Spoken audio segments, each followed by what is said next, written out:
Une sanction symbolique mais inédite qui entérine son statut de premier président élu américain condamné au pénal. Donald Trump a comparu à distance sur un écran vidéo, 2 drapeaux américains derrière lui, lors de cette audience à la cour pénale de Manhattan ce matin.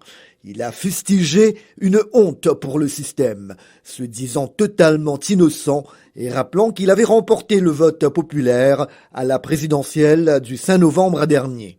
Des commentateurs politiques comme Shannon Bo O'Brien de l'Université du Texas affirment que cette affaire est personnelle pour Donald Trump. Il n'aime pas admettre ses fautes, il n'aime pas admettre ses faiblesses ou ses défauts.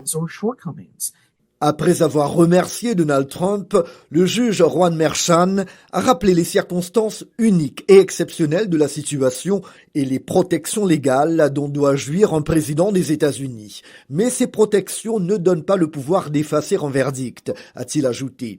Une allusion au verdict de culpabilité prononcé à l'unanimité des 12 jurés citoyens qui ont reconnu Donald Trump coupable le 30 mai dernier de 34 falsifications comptables pour cacher le paiement de $130 000 à Stormy Daniels, une vedette de films pornographiques.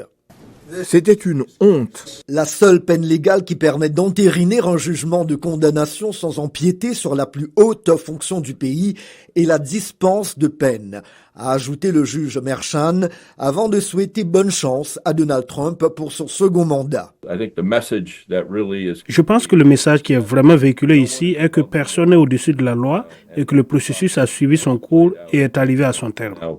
Il n'y a pas d'affaire, il n'y a jamais eu d'affaire. Encore réagi ce vendredi Donald Trump en lettres majuscules sur son réseau Truth Social.